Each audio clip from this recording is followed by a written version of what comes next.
Okay.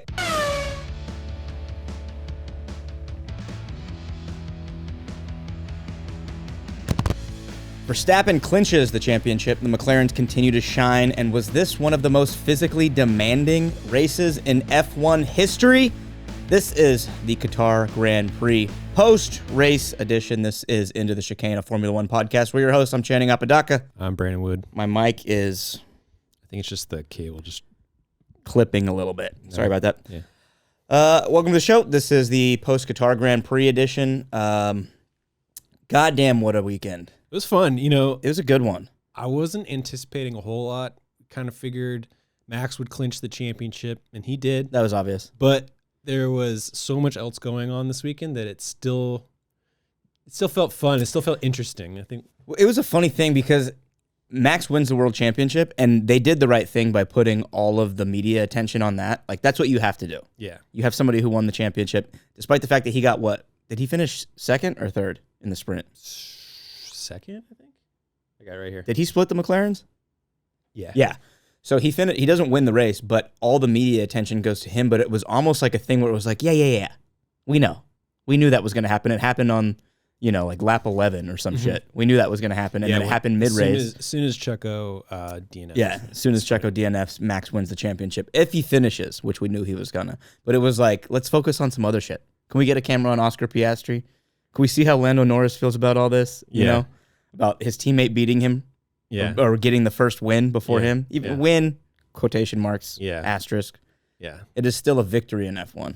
Yeah. So I don't know if we want to get into that yet, but there was a lot of hay made about Oscar's getting a race win before Lando. But I do have kind of a little bit of a problem of people calling this technically, yes, it is a race. It's a sprint race, but it's not a Grand Prix victory. Yeah. And that's going into when we started doing these sprints. That's what I kind of,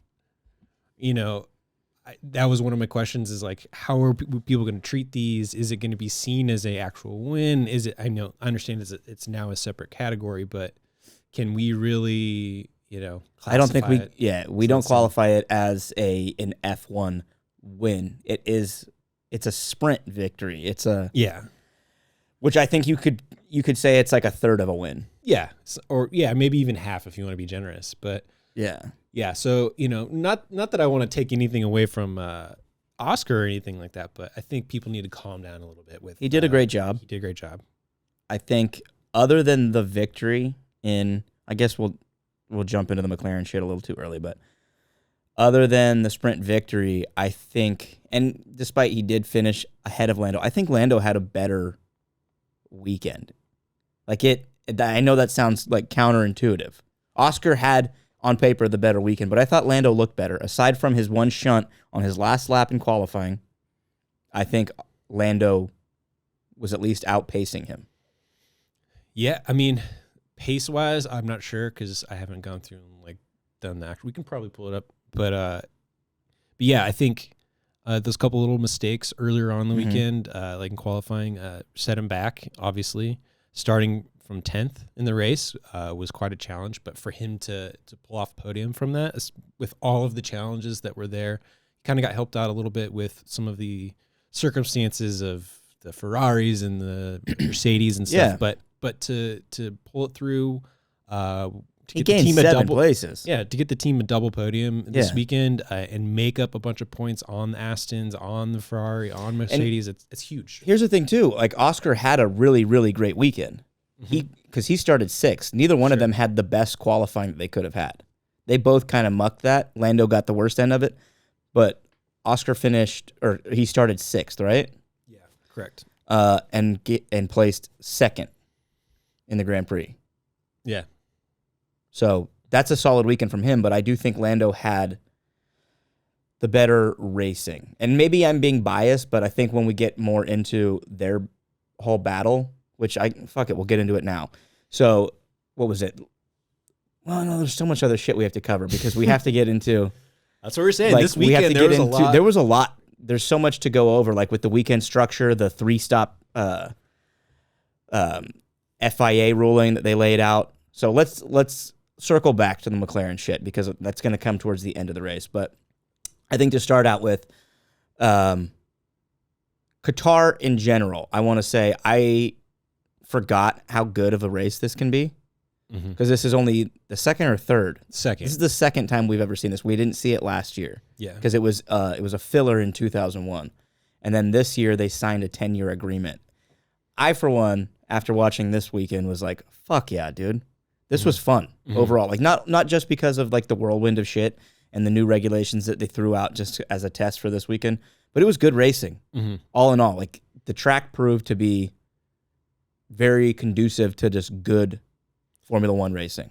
Yeah, and like you said, the 18 lap stint maximum for that was issued to all the drivers. That definitely helped create the circumstances that we saw. It did because it gave them leeway to go flat out. Yeah, everywhere they wanted. Yeah, it was described as just every lap being a quality lap. Right. Much, yeah. Which I have a little bit of issue with because it does kind of take away from, being able to admire somebody's ability to conserve their tires. Like it takes away a big important skill in F1 that only certain drivers can do. Yeah, the tire strategy part of it, that's definitely went away.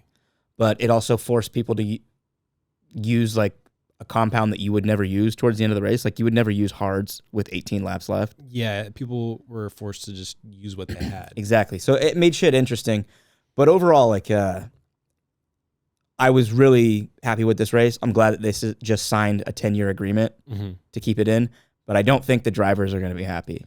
I don't know how they're going to feel about it. I'm sure they had fun, but it was also, like I said up top, it's already going down as one of the most physically demanding races of all time. Yeah, and that is mostly because of the heat. It was very humid over the weekend as well, which didn't help. Last year, when they came here, was later. It was more. Was it still in October or was it in? I don't remember exactly when it was. It was later in the year last year. So the suggested time frame for this race to happen would be. Moving forward would be either earlier in the spring, towards the beginning of the season, or later, like maybe one of the last rounds. I was actually like looking at the map before you came, and I just thinking about how much I love this race and don't want it to get flack from the drivers and forcing them to take it off or anything. They need to move it up to the front when they're doing Abu Dhabi, Bahrain, or not Abu Dhabi, when they're doing Bahrain and Saudi. I think go together, right? Yeah, up at the top. Yeah, it's got to be in that area because it almost doesn't make sense. I can kind of see where logistically they threw it right where it is. But like to go from Singapore to Japan to Bahrain is weird because you can take a plane from Japan over the Pacific and land in North America where we're coming next, right? Yeah. But then to go from Japan to Bahrain to North America it's a little bit of a logistics nightmare. So I think it would better them in the future to just kind of chunk everything in. But I don't make the scheduling. Yeah, and it's tough. They have to deal with scheduling all of the events all around the world and making sure that all matches up together, and working in a way that actually makes sense. And I know moving forward, they want to create a schedule that is more efficient logistically in order to help bring down some of their, emissions overhead and all that kind of. It's in an effort to kind of make Formula One more green. I think there definitely is a way, like you said, putting this race next to even later, if we when they go to Abu Dhabi or something like that, just making it, on one of the further ends of the schedule, just so that we get a little bit better weather for everybody. A lot of the drivers saying this is like the toughest race they've ever done. Yeah. Fernando Alonso, on the other hand, one of the most veteran driver there, was kind of like, oh, this is just kind of reminds me of back of Malaysia 2008 or whatever. So. I mean, if you've already been through it, it's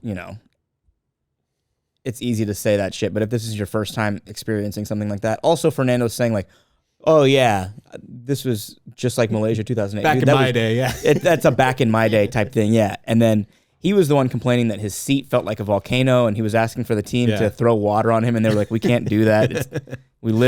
That's against the rules. Yeah. It would also just probably borderline boil. They were saying that their cockpits were getting up to 140 degrees Fahrenheit.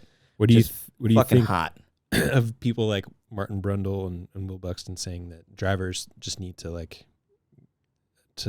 toughen up and this is just a part of racing?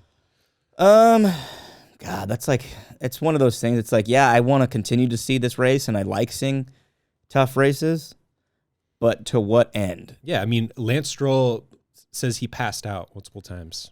Yeah, I don't know about You that. know, Esteban Ocon He threw up in his helmet. I tried to find it. I tried to go to the bird's eye view. Yeah. The not the helmet cam, but like, you know, Yeah. whatever their cockpit camera is. And I was scrolling through it and I couldn't find it. I believe that he puked in his helmet. It said lap 15, so. I watched the entire thing. He said by lap 15. I watched 14 to 15. He said by lap 15, I had already puked in my helmet. So I don't know. But yeah, Lance Stroll said he was passing out, which is wild if true. Yeah, I mean, who knows? Logan quit the race early, and I had seen a thing before where he apparently doesn't drink water during the race. That's like a thing. Like he just doesn't. Is it that he doesn't even have the tube, or he doesn't drink it? I don't think I think he just doesn't drink it. Yeah, because I saw him rip his helmet off and the tube came out. Yeah, I'm sure he has it there. Like they probably make him have it, but he doesn't drink, and I think that could have contributed a little bit. And the team did say earlier in the week he had flu-like symptoms which were not previously reported. So yeah, dude, it was very surprising to just be, especially because like when he went out, that was kind of the first time on the broadcast that the heat. I mean, they kind of talked about it being hot. They talked about how hot it was. It wasn't really like. Yeah. There was no evidence that the drivers were truly being affected by it. Like Fernando had his thing with the seat, but then that was like, okay, maybe it's just like a mechanical thing that's not right. But then when Logan's like, yeah, I don't even think I can finish. It's like, okay, wait, something's going on here. Yeah, it was nuts. That whole radio call that they were doing, because it went on for like 5 laps or so. Yeah, he was like, yeah, I don't know. I don't feel, man. I don't know if I'm gonna be able to finish this. They're like, just it's fine. Like you need to come in, just come in. And then he's just like, I'm sorry. Like he was like so he wanted to stay out there. Yeah. And I think maybe he was sick a little bit going into the race, but in his position, he was pleading with James Vowles, being like, I can do this. I know I can do it. And they were like, dude, just give it up. Yeah, but in his position, it's like even if you do go into the race like a little sick, maybe not feeling 100%, you were like, I need to go out there and do a good job, because if I just say, oh, sorry, I can't do it, yeah, that could be the last time you get a chance to be in the car. I do think his last time was the day before. His last. Oh, when he binned it, yeah. I literally cannot tell you how many times he has lost control of that car on his own. Yeah, it's rough. He might have beat out Nick Latifi. And we've talked about this before. He's a lot faster than Nick Latifi. Yeah. So you can forgive that, because he's at least not getting lapped consistently the way Latifi was. But he might have lost control of that car on his own. I wrote this down in my notes, being like, we can no longer forgive Logan for being a rookie. Saying and it hurts. I wanted him to be so good, or at least just be so decent. Yeah. And he has not been. Yeah, but you're around 17, buddy. Like, yeah, we can't justify the he's a rookie argument anymore, because we have another rookie who just won the fucking sprint race. Yeah, and then you got another one who's come in and just blown everybody away. Yeah. Yeah. In a shit box that I think is worse than the Williams. Yeah. You could argue that. So yeah, I think his last hurrah was the day before. To step back a little bit, qualifying, we saw a lot of drivers again struggling with track limits. It was another big story this weekend. I forgot about track limits all weekend. Yeah, all weekend. Ended up being a kind of a big factor in the race too. Some of the other problems with the tires were from just track related stuff, with like the new curbs, the new track resurfacing. That's one thing too that we should mention about like the strenuous nature of this race was with the 3-stop strategy, because it gave drivers the runway to go flat out on every lap. That made it even harder on their bodies, because they were going so much harder physically, knowing that they didn't have the limits of having to conserve their tires. Yeah. And that's one of those things where it's like, yeah, but they could not do that, like if it's that hard of a race. But it's like, well, if I know the guy next to me is going that hard, well, yeah, I have to go that hard. If you give them an inch, they'll take a mile type of a thing, 100%. with how far they're going to push themselves. Yeah. So, But yeah, not a great qualifying for Lance Stroll. What? He goes out in Q1, and then he's seen throwing his steering wheel. Mm-hmm. Big story on the weekend. And then after he's gotten out of the car, he's seen his personal trainer points towards the front of the garage, signaling to him that he needs to get weighed or whatever. Mm-hmm. And Lance kind of just walks past him or walks through him, and then he's trying to like kind of stop Lance. Lance pushes him, and he just continues going back and thing. And this made a lot of people upset. Yeah. Obviously not very professional to go and like physically push somebody you work with. Yeah. Tensions are high. He's pushing somebody whose sole job is to make sure that Lance is at top, is good. doing everything he's doing. He's like Lance's personal assistant. He's his physical monitor. It's his quote unquote boy too. So, well, maybe they have made amends because they're close, but yeah, not cool. This was one of the biggest stories of the entire weekend was the crumbling of Lance Stroll and the continued crumbling. Yeah. Yeah. But it is making headline news now. Mm-hmm. Like you have broadcast media and big pundits in F1 talking about this being Lance Stroll's last season. Yeah. And then his media performance afterwards, getting asked questions, very simple questions, and him just giving very Can you sum up your qualifying? Shit. Yeah. When you start acting like that, people aren't going to take it too great. You know what I mean? Like they're going to think that, especially when you're in the situation Lance is in, they're just going to think you're acting like a petulant child. Yeah. So you kind of need to handle those situations with some more grace. I understand you're in a tough spot right now. You're getting schooled. You're getting schooled by the bull, Fernando, but you gotta keep it cool, man. And it's good to show passion and to show that you really want it, but you can't. There's a better way to go about it though exactly, than being pouty. Exactly. And that's how he looks. Like if he was just showing anger, it would be one thing. But to like be like physically pushing people off and then metaphorically kind of just pushing off the media, fucking shit. I'll just keep going. Like that's how it comes off. It comes off like fucking crybaby. Yeah, and you're trying to make your case to stay there. I don't think he is. It's not. I don't think he's making any sort of a case. I think he's just showing frustration. Yeah. So here's the thing though. A lot of voices in F1 are saying it. Major F1 media is saying it. We've been saying it for 2 months. This is the end of Lance Stroll. We've had our fucking fingers right here. We were the first ones saying it. God damn, this mic is popping. Need a new cable. Yeah.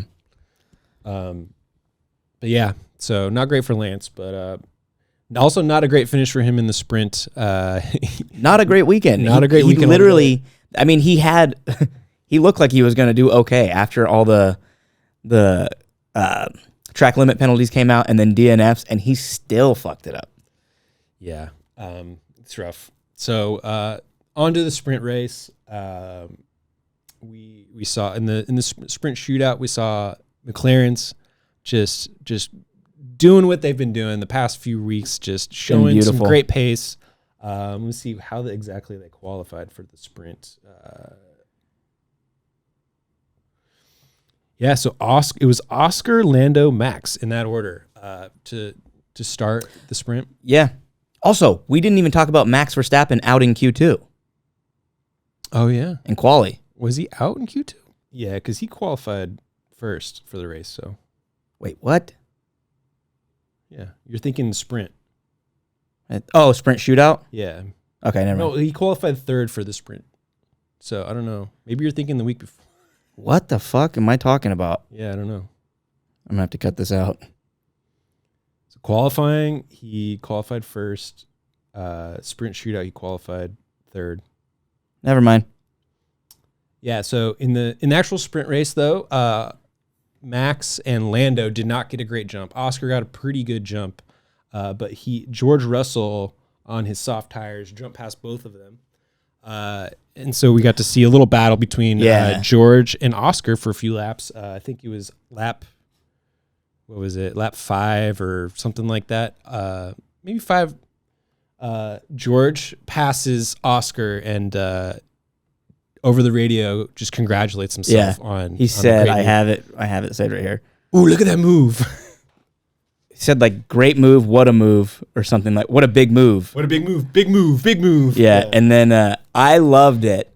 Not him saying that but I loved the broadcast media harped on him. They were like, "Wow, there's nothing like praising yourself." Yeah, it's probably DC. Yeah. But it's just funny to hear them shitting on George because it's almost like they see what we see. Yeah. So I don't know. It was nice. Yeah, but George on the soft tires obviously had a great start, but as all the rest of the soft tire runners in the sprint race saw, they didn't last quite the full stint length. So Oscar was able to repass just a few more laps later. Yeah. Oscar ends up bringing it home for the sprint win. Big moment for him. Huge. He passed him on lap 11. Okay, cool. Passed him back.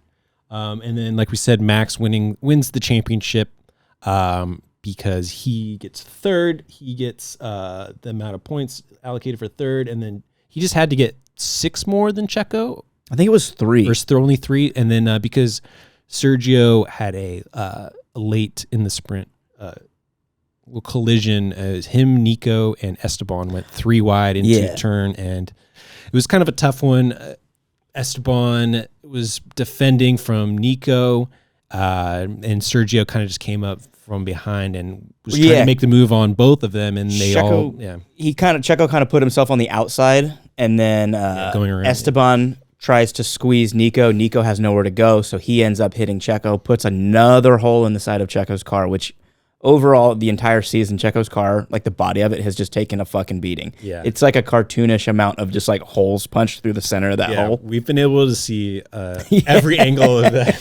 You see the inside of Checo's car every other weekend. So I'm sure all the other teams' engineers have extensive notes now of what's going on. Yeah, but it was funny because Checo goes out and it was like, well, that's it.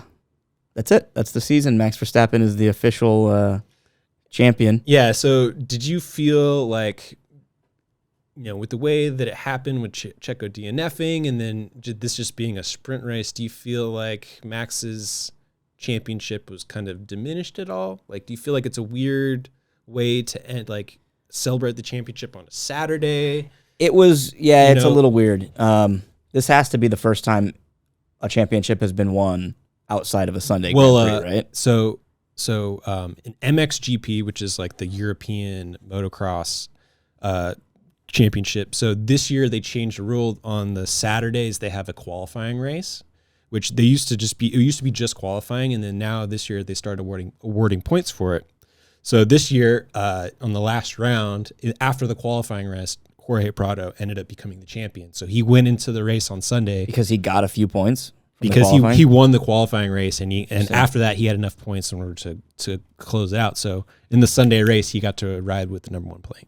So he changed his number? Yeah, like the next week, next race, he was riding number 1. So and a lot of people were with that in that circumstance. They're like, oh yeah, it's kind of weird, It's like we want to see it takes away the celebration. Actually come down to the race, you know what I mean? Yeah. Like the sprint part of it, it's exciting. It's a race, but it's not the full stint, with the full, there's no podium at the end. I mean, they did something this time with Max but with it was races, weird. It was weird that Oscar won the sprint, but Max's car got put on the elevator. Yeah. The big light up LED thing that they raised it. It was just awkward, but I mean, that's what happens when you put these things in place. You set yourself up for the availability of a championship being won on a Saturday, Yeah. So it took away a little bit, but I think they did celebrate it correctly. Yeah. Well, at the same time, too, I was also thinking about it this way. Like, right, we kind of saw this coming. We knew Max was going to clinch the championship, and then for it to basically get all wrapped up, and then we did all the celebration on Saturday, it was kind of like, okay, that's out of the way. Now we can just focus on Sunday. We can focus on this race in isolation, and we don't have to think about the championship anymore. So in that regard, I thought it was kind of nice, but And it always could be better. Yeah. But talking a little bit more about Lando on the in the sprint race, because we were talking about the McLaren's charge. Lando passed both Ferraris in one lap. He gained 2 seconds in 2 laps to pass George right after that. So like he was on an absolute charge. Yeah. When George's softs started wearing out, and then talking about the announcers shitting on George, I had one last thing. He said, I forget which one of them was, but they said that he knew. I think this was Oscar's pass on George. He said he knew it was going to be a slam dunk on Russell. So they were like, yeah, he already knew he was going to pass Russell. So it was funny to me just to hear them harping on George the way that we always do. Yeah. So speaking of George, in the race, we got to say he did have a good fucking race. He did have a good race, considering his first lap collision with his own teammate Lewis Hamilton. So I watched that and I'm going, fuck, man, how can I? Because I saw it happen. Yeah. And I'm going, how can I spin this? Spin into what? There's a couple ways you could look George. I mean, here's the thing. We can't now because post-race, Lewis has admitted it was completely his fault. I mean, technically he said, I take full responsibility. I mean, I guess maybe he was just specific, but so it's a couple steps back. So Lewis and George, they qualified they were like 4th and 5th, I think. And then Oscar and Lando both got their times deleted for track limits. Mm-hmm. So that's how they ended up. That's how they ended up in the back. Yeah. 2 and 3, right? George did not have another set of softs, but Lewis did. They started Lewis, who started in 4th. Right? No. 3rd. Lewis started in 3rd. They had Lewis on the softs and then George in front of him on mediums. And apparently before the race, they talked about the strategy going into turn 1, and they talked about Lewis taking the lead. So somewhere in between when they had that conversation and then when they actually got down to turn 1 at the race. Of course George is going to do that. So that's some George Russell ass shit to be like, yeah, that's the team strategy, but I'm going to go for it. And on the thing he said, I didn't see him. He came out of nowhere. Someone actually was a Lewis Hamilton Twitter stan actually posted a clip. You can see on like the 360 cam from his car, you can see him looking over at Lewis, like as they're side by side. So he kind of knew he was there. How you can't say that he came out of nowhere when you're the one passing him. Well, he got around Lewis, so you can't No. He started behind Lewis. Yeah, I know, but going into that turn, Lewis started behind him. Yeah, but going into that turn, George got around Lewis because his back wheel locks up with Lewis's front wheel, right? So he has to be coming around him. Mm-mm. It was the other way around. What are you doing with this bottle? Jesus Christ. I keep knocking it over. No, Lewis started behind him and then went around to the outside and tried to go cut in front of him. Lewis did not give him any space in order to but... Oh, I'm mixing. In my mind's eye, in my picture, I swapped drivers. Yeah, no, they're it was Lewis places. On the outside. Yeah, Lewis you're right. On the outside. Yeah, you're right. He's turning in, right? George maybe didn't see him, but they were both fighting for essentially the same track space, right? Yeah. But in order to avoid that, you have to communicate before the race as to what the plan is, right? Which is apparently what they did. So when Lewis says, I take full responsibility, I think he's, in the back of his mind, maybe saying, I take full responsibility for believing that George would be a team player and that we can get through this safely. That's kind of how I read the situation. It's a little bit of a stretch, but here's the thing, too. If anybody on them is going to be humble about the situation and be the responsible it's one. Lewis. He's gonna. I mean, George would never. He would never. You're talking about a George Russell who thinks he's better than Lewis Hamilton. He with no merit. And I will say, all credit where credit is due. George did have a great race. He made one hell of a charge. I mean, he gets in a wreck, so he gets his early pit stop in, so that one is out of the way. And then he can go 18 laps on those tires. So he's able to push through the field. But even when he repitted again and everybody, the cycle, he falls back to... So he got himself up to the front after his first pit when everybody else pits. Yeah. And then the second cycle, he ends up like 9th, 10th. Mm-hmm. He kind of fights his way through the pack again. Yeah, I mean, they had good pace for the weekend, Yeah, they both looked really good. And they could have fought for the win. I think they could have definitely got a double podium the way the McLarens did. But that turn one, like miscommunication or just screw up, whatever you want to call it, was what screwed them, right? Interesting. So, I think Toto not being there plays a role. Where was Toto? Toto's been out a couple weeks. He's getting he got shoulder surgery or knee surgery, something like that. So he's been in a hospital. Oh, I didn't even know that. Or been at home recovering. So I think that plays into this. I think something I saw somebody that posted was like the theory that when George came to Mercedes, the idea is under the idea that Lewis was retiring, right, and that George would be the number one guy. Yeah. And I think and Lewis is like, no, has decided maybe he's not ready to retire yet, and he still has more in him. And then now George is kind of like, okay, well, screw this. I'm gonna try to be, I think George came into the team with that attitude, being like, this is now my team. Exactly. Well, that's what I'm saying. Now this is, And they're on what, year 3? 3? Yeah. Are they going to year 3 next year? This is year 3. Next year will be year 4. So, damn. So 4 years of that. I mean, like that's got to come to a head eventually, right? So I say, Lewis, you stay. I think what we're seeing, right? Like it's probably going to happen more and more, and unless Mercedes is able to manage it correctly, it's gonna be their demise. Yeah, it really might be, because they've battled every single weekend. They've touched multiple times. This is the first time that one of them is DNF'd as a result of it. But think back to the past few races. I think they touched in Japan. They touched in Singapore. If they didn't touch, they got damn well close. Yeah, well, maybe didn't touch, but they were battling enough with each other to hurt their race enough to where it made a difference, right? Yeah. Which, I'm here for it, but if you're talking team strategy, that is not conducive to what's best for the team overall. And it's pretty obvious on which side that's laying. And it's George. Yeah. But still, credit where credit's due. He had a good fucking race. Yeah, well, You know what I'm realizing? Since we only record once a week, it's so hard when we have a sprint weekend, because it's so hard remembering what happened when, because we have 2 different rounds of qualifying. We have 2 different races. Yeah. I'm like looking at my notes and realizing everything I jotted down was during the sprint. Yeah, nothing for the race. Yeah.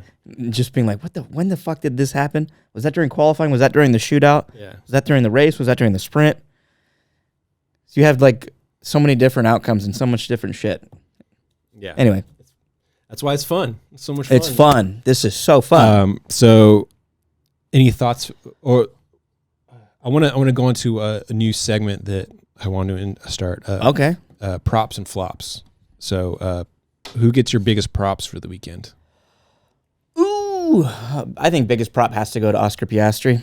Okay. It's hard not to give it to Max. He won the championship, but it's kind of obvious. Biggest prop, Oscar Piastri, I think. Unless you can convince me otherwise. Well, my biggest props are going to go to, I think, Alfa Romeo, just as a team and as a whole. Oh, yeah. Yeah, we were just talking about that before we started. They had a good weekend. They had a great weekend. They actually... I'm going to start pronouncing weekend the way that they pronounce weekend. Weekend. They had a great weekend. They took advantage of all the rest of the teams around them struggling. Brought home a double points for them. I think it's probably the first time it's happened this season. They jumped Haas in the Constructors' Championship because of it. And, it's good. This can be the same team going into next year with a new title sponsor, a new just live, all together look. So it's hard for me. I mean, good on them. It's hard for me to make them the biggest prop when their outcome was the result of another team's flops. Sure. Or a bunch of other teams' flops. And kudos to them for holding it down. Like, they had to run 2 clean races. They had to make sure that they were within track limits. And that might have been all the team was telling them, was like, look, all this shit is going on around us. Just fucking run clean. Yeah. Stay inside the lines, don't touch. That's it. And that's a great strategy for a team in their position. But I think, for me, the biggest props would go to Oscar Piastri and or McLaren for making their own shit happen, for having bad qualifying and then rebounding from that and continuing on this run of form that they're having when they're up against, a good running Mercedes, a great running Max Verstappen. Personally. I hear you. What's the biggest flop? Checo Perez. Christ on a cross. I mean, it's at the point now where Christian said after the race that he needs to figure out what's going on. And basically using language that it's leading us to believe that 24 really is under question for him. If not in the beginning of the season, I think early on or mid-season, we could see a swapping. Like I've talked about it jokingly a little bit of wanting a shakeup in the silly season, despite my fucking admiration for Sergio Perez, one of my favorite drivers.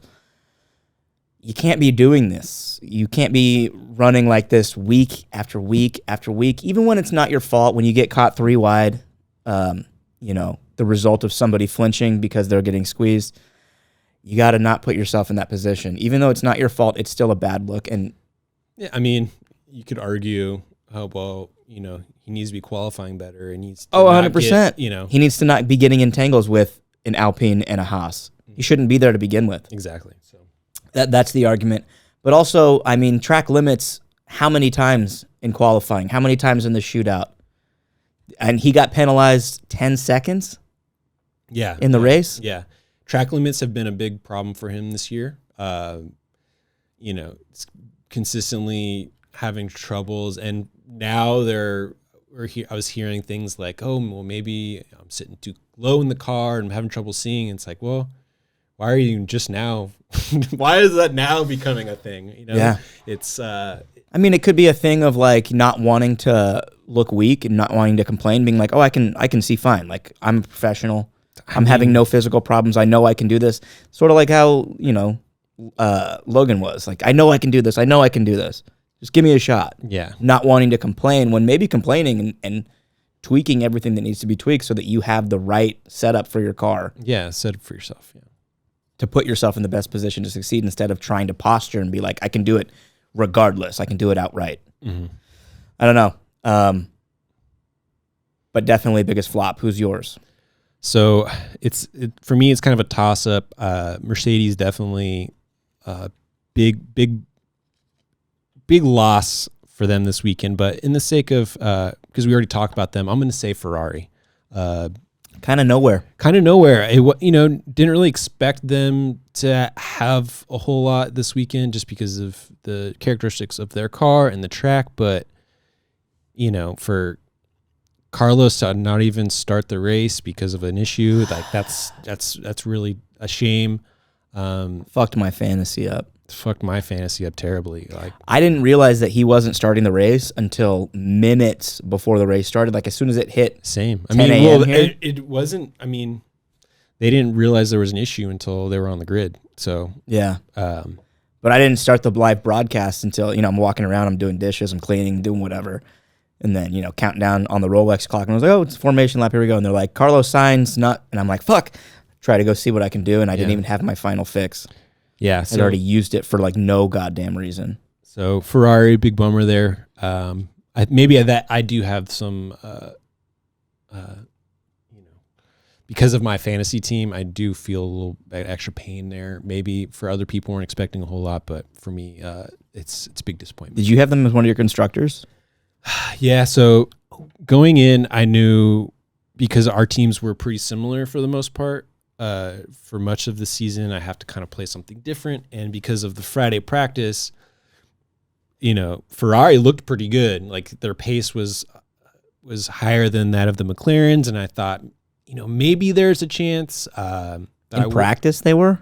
In practice, they were the first. But they got one practice session before the qualifying on Friday. So you can't really base a whole lot off of that information. So, which is weird. When did they cut it down to one practice session? Because it used to be 2. No, well, the sprint, when they do the sprint weekends. I know, but even in sprint weekends, didn't they? It's just the one practice before the qualifying session. I thought it used to be 2 practices and then the qualifying session. Maybe in the first iteration last year. Yeah, when they added the shootout. Yeah, because the first iteration last year they did your sprint used to qualify you for the race. Your sprint results. Now that they added the shootout, which that was this year, and that was middle of the year because they had a sprint, I believe, or maybe it was the first sprint of the year. I think it was the beginning where they just snuck it in and they were like, "Guess what? Yeah, no practice, shootout." Yeah.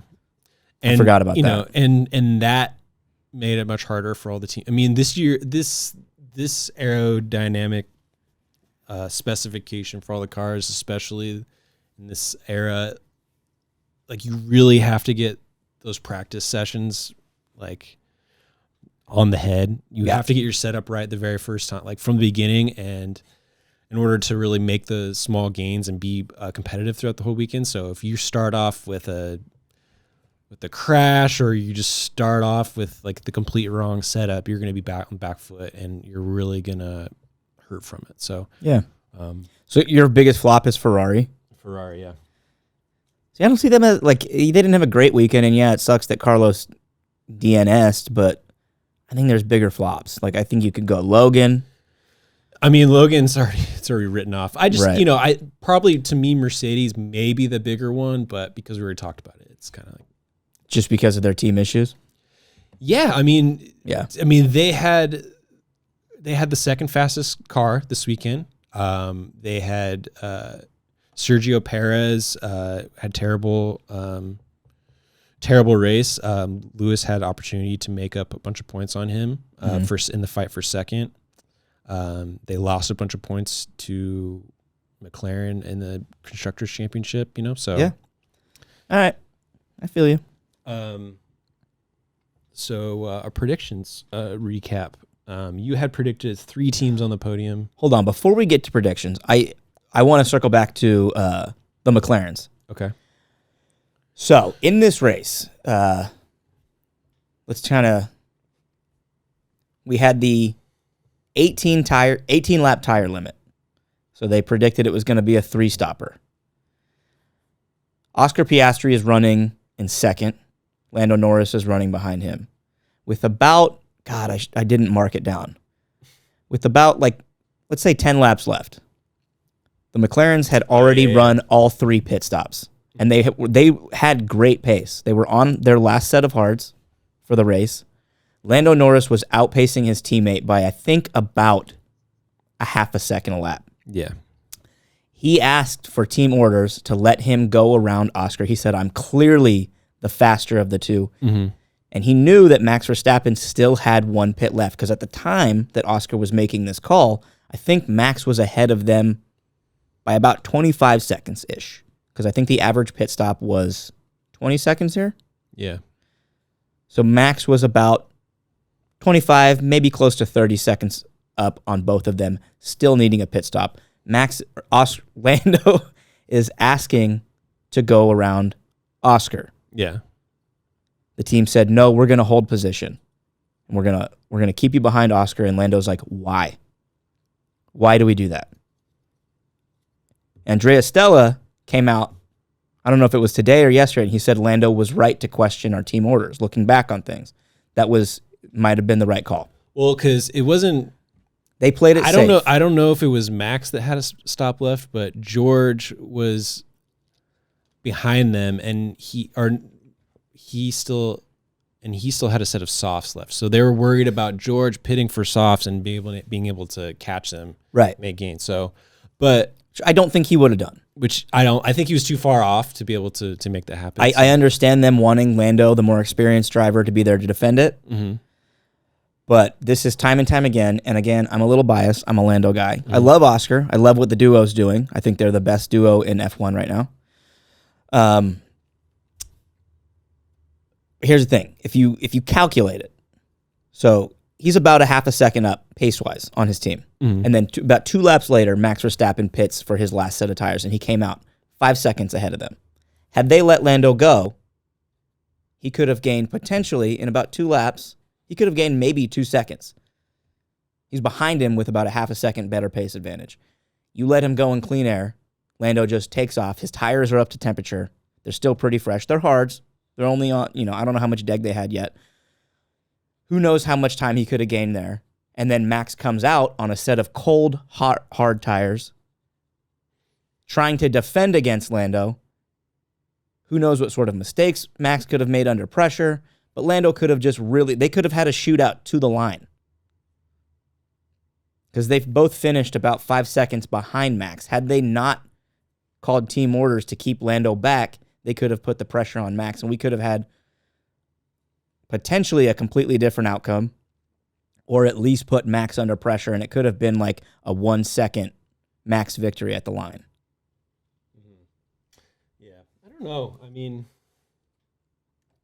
Max has such good pace. I don't know. I know, and he doesn't make mistakes, so to say that he would have made a mistake on cold, hard tires it's a tough if, but why not make that call? Because this is like the second or third time that they've had to say, no, Lando, you need to stay behind Oscar. Well, and this is Lando's own fault for not being the lead car to start the race because he messed up in quali, yada, yada. He's made these small mistakes. But in the race, he's outpaced Oscar week after week. Yeah, and I hear you, but they also have to think about the team side of it.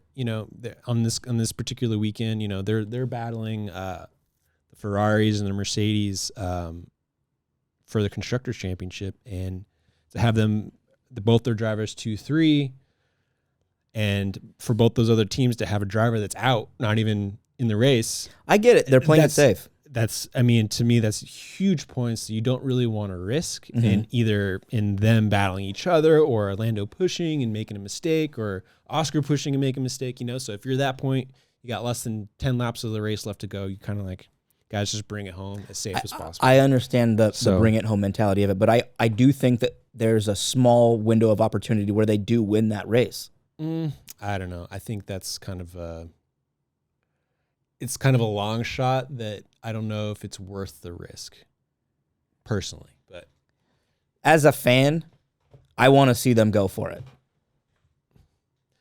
Yeah, but I mean, if you got, each spot in the Constructors' Championship is tens of millions of dollars. I know. So what's worth is, the team getting potentially another $10 million or I don't see where it negatively affects them though.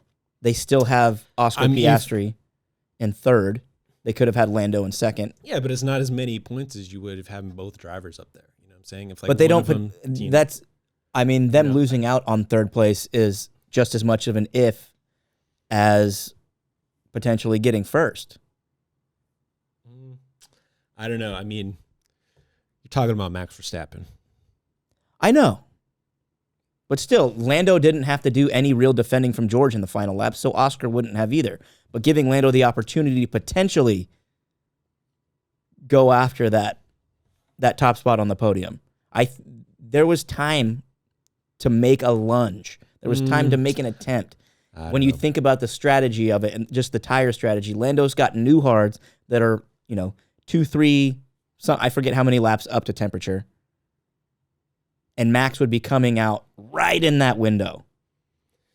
Yeah, I don't know. I think they made the right call. If you're Lando, you're definitely bummed. And in the cool-down room, you can see a little bit of that coming out. It was very funny. I know we talked about it afterwards because just of like Oscar and Max both being like just sitting on the ground, just completely exhausted and just like the little comments, and they're watching the Mercedes collision, and Oscar's like, haha, it couldn't have worked out better for us, blah, blah, blah. And then Lando's just kind of like, he's like, yeah, I guess it couldn't have worked out better for you, you know? And then Lando just didn't even say anything. He's just kind of sitting there, and then he's like, Max, how far ahead of were you? He's like, what was the gap you had? And then Max is like, anywhere from 4 to 8 seconds the whole race. And Lando's just like, oh, yeah. Lando was sitting there calculating. He's like, yeah, if they would let me through, I might have been able to do it. That's what I'm saying. But at the same time, it's like, I understand why they didn't. Like, it's you're playing it super safe and doing that. But if you're McLaren, I'm just wondering, how much longer? Safe, quit while you're ahead. You know what I'm saying? I get it. I get the team wanting to play it safe. But if you're Lando Norris, how much longer can you sit back and just go, okay, all right, yeah, we'll keep playing it safe? We'll keep playing it safe. I'm now the sole owner of the most points in F1 history without a victory. You know what? But earlier on in the season, like he definitely got, got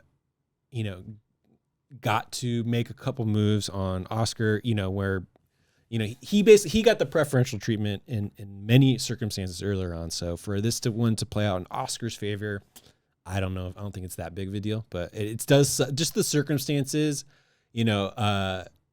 of the weekend, it is kind of funny. I just now remembered I was going to send you this. Apparently, was it yesterday or Monday maybe?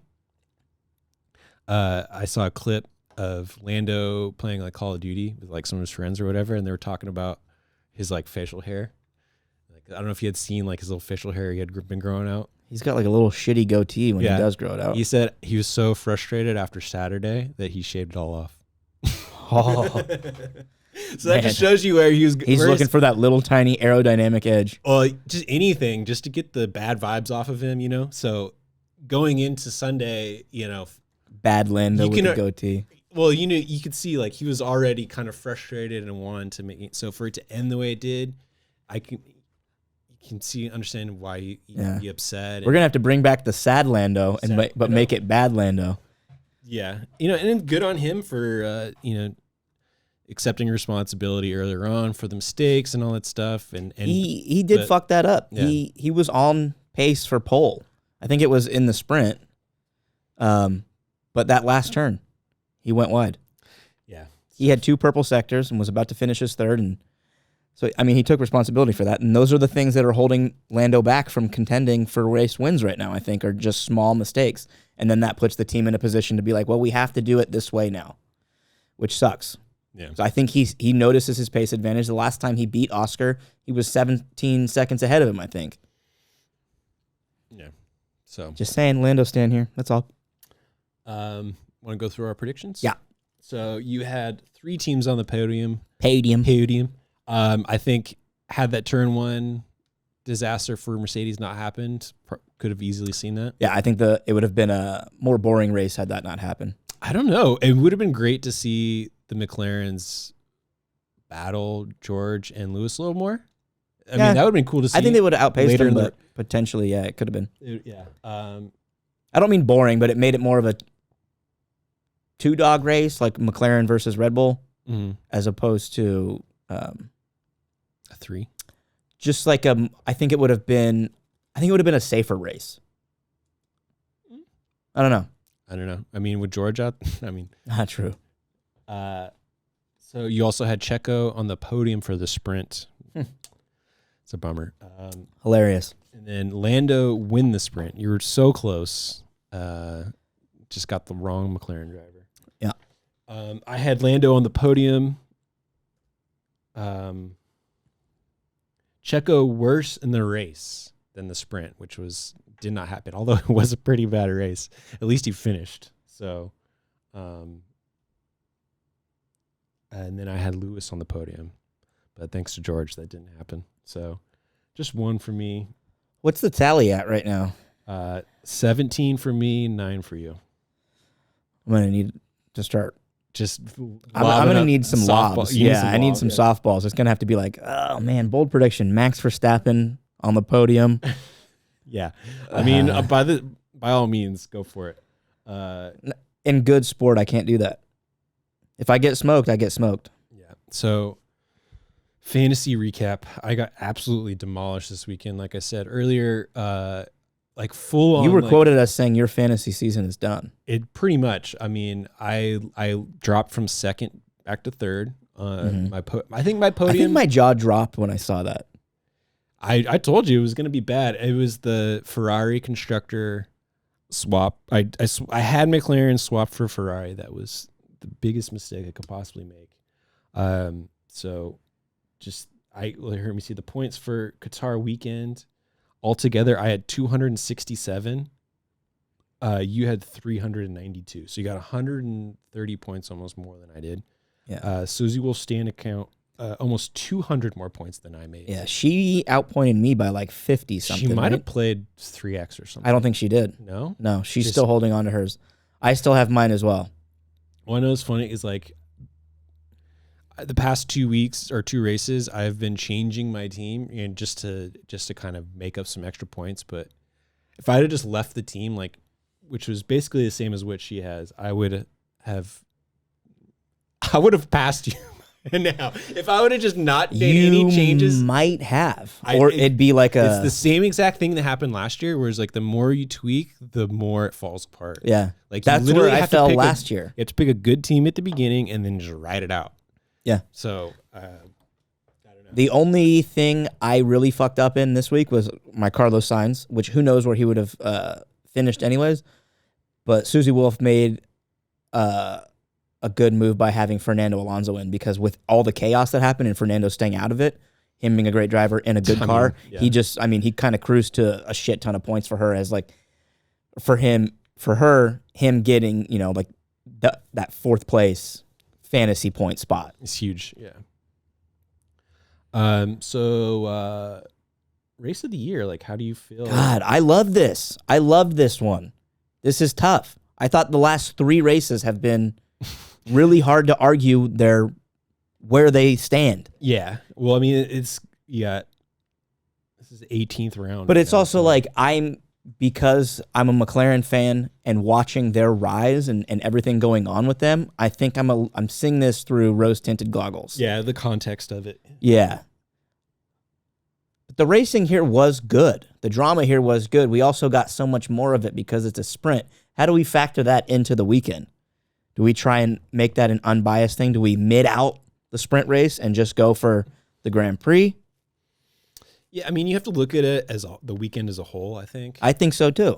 And the sprint does, I guess, add to it. So the sprint weekends might end up getting, in the end, a little bit extra, Azerbaijan attention, didn't. But yeah, exactly. Yeah. So this was a good one for me, and it's also recency bias because I'm looking at Japan and Singapore and going, those were good. Yeah, I mean, I'd say it's Qatar probably was better. For me right now. It's sitting in 6th place, probably above Austria. Wow, you still hold Monza that high? I mean, to me, that was just because of the Ferrari shit. The Ferrari thing, that was just so cool of a thing. It was nice. It was nice. I had a lot more fun, I think, watching Qatar. For me, I'll go 5. I'll put it. No, I can't. That's not right. 6th. Come on. 6th, yeah, 6th. Okay. We're gonna relitigate all this. We're not. We're gonna be watching a lot of race in 30s. We're starved for content. We'll get through it. We got some fun content coming next week. Some non-pod content.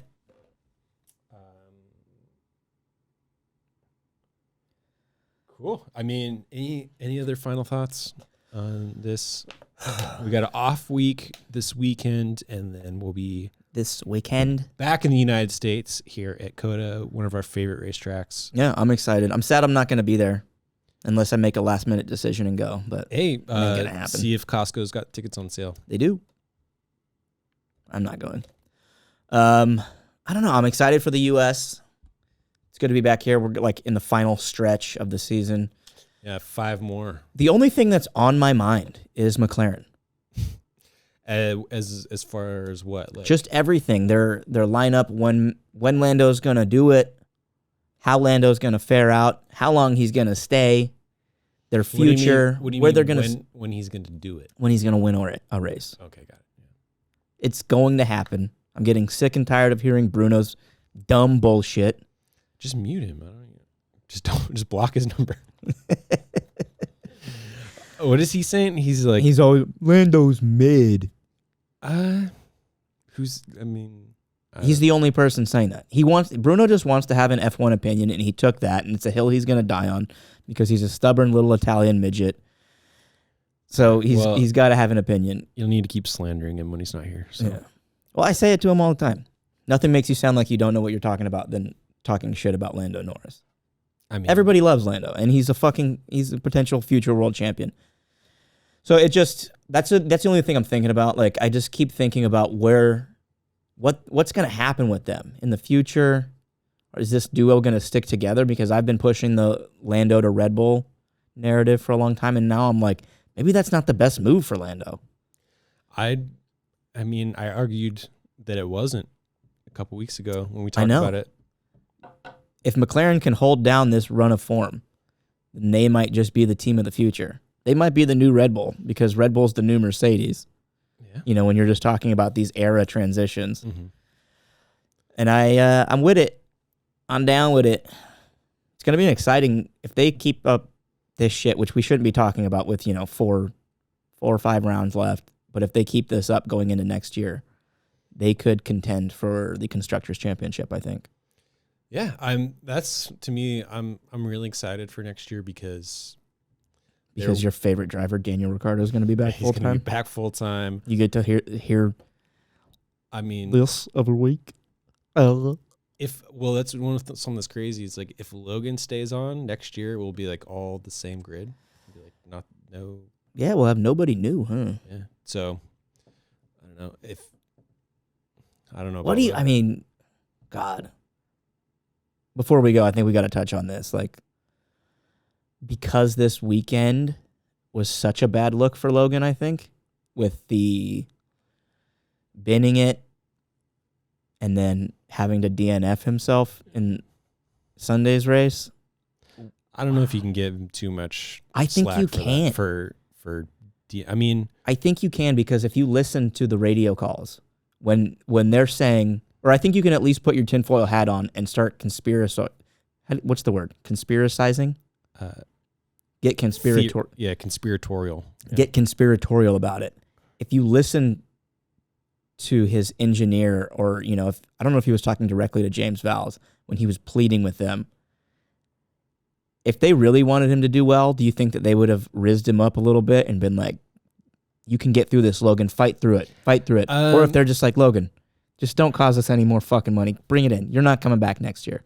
I think with those circumstances, it's too much of a risk to try to encourage them to stay out, because if maybe he passes out from heat exhaustion and he crashes into the wall and dies, holy shit. I mean, that's the thing is my bad. I didn't mean to go there. There's also a rule within F1, that. Like with the way they design the cars and stuff, and then like the driver's actual physical condition, they have to be able to get themselves out of the car in a crash. Yeah. The 2-second rule? The 2-second rule. And then Alex, I was going to say at the that end of the earlier. race, had to be physically helped out of the car, right? So Alex, who stayed out, Did you watch that? I watched his Halo cam. Yeah. I didn't see anybody help him. I saw him delay his exit. Yeah. He sat on the Halo for a good maybe 5 seconds, but I didn't see anybody pull him out. There was Alfa Romeo engineers, I think, came over and helped him. Really? Yeah. So it was a brutal one, dude. That's Lance why went straight in an ambulance. And that's why I think you can't really get too hard on Logan for that, I think I don't know. He gets kind of a pass on that one, even though given in context with everything else, it doesn't look good. But when you're also your teammate basically was in the exact same situation, he just maybe stuck it out a little bit longer. It's weird to think that Alex Albon is tougher than somebody else. I mean, Alex is low key. Alex is the pretty man. Great. I love Alex. But he's my soft little boy. Is it because he has a cat named Horsey? Didn't even know he had a cat. I just like him. I just think we really got to talk about the idea of Logan not coming back. Yeah. Quite a few potential people we could see. So I think there's 4 drivers probably that could easily take his seat. You got Lawson, you got... I don't think that's happening. I wanted it to, but I don't think it will. Lawson, you got Drogovic, you got Theo Porcher.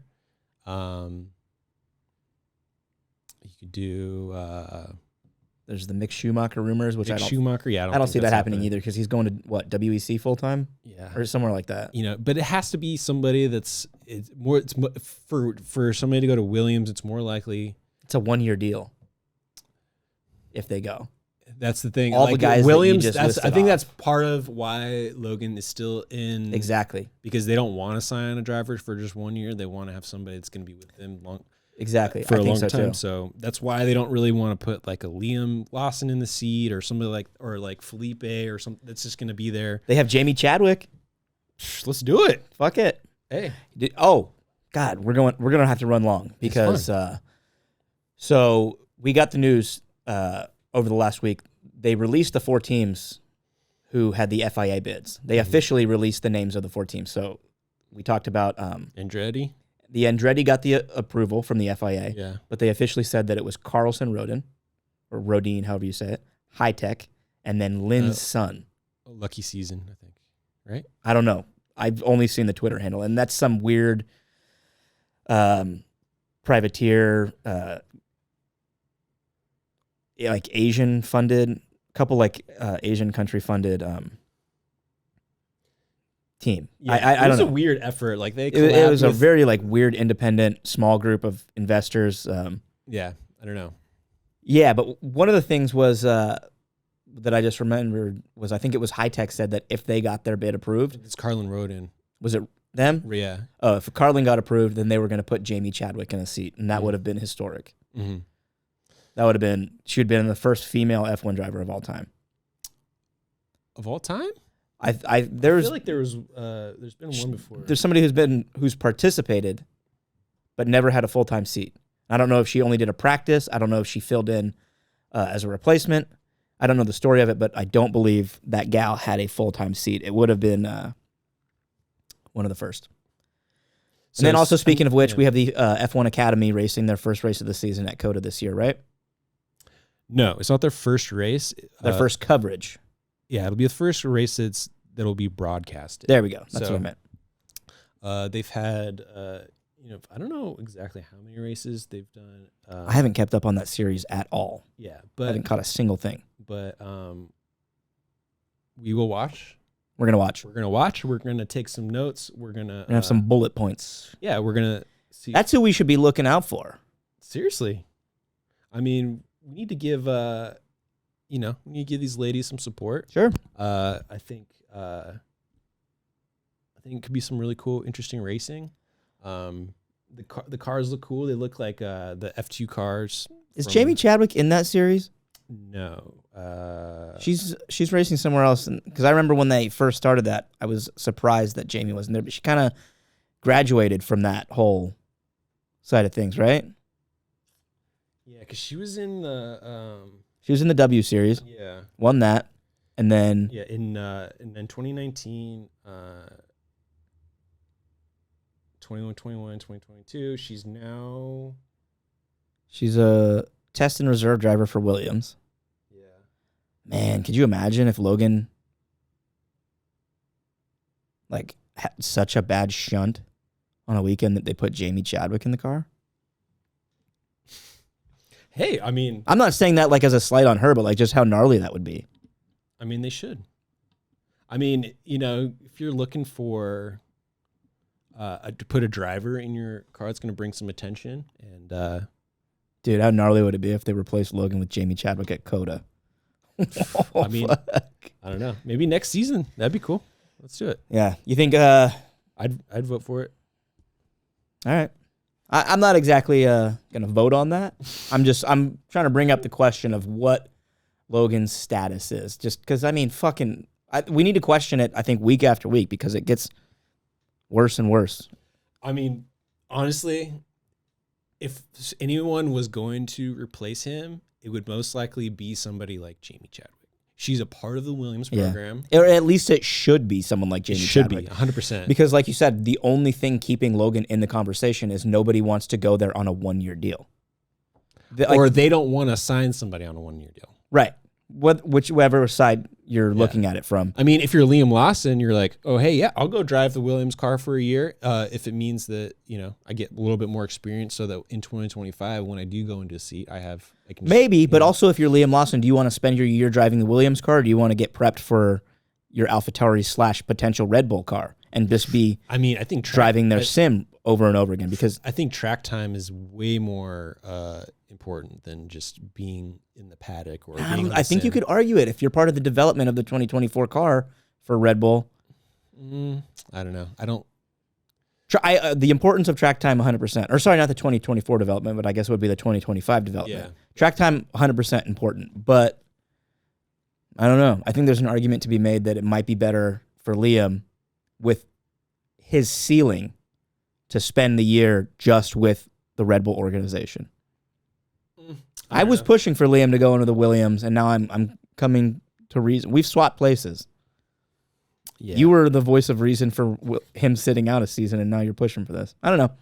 I don't see Felipe Drugovich going there either. Because I think if you're Liam and you're looking at two options, you're like, yeah, I'll take the seat. I'll take the experience behind the wheel on track over sitting in the simulator in the garage. I don't even think that's going to be a question for him though, because Helmut Marko and Christian Horner are going to say, no, you're not.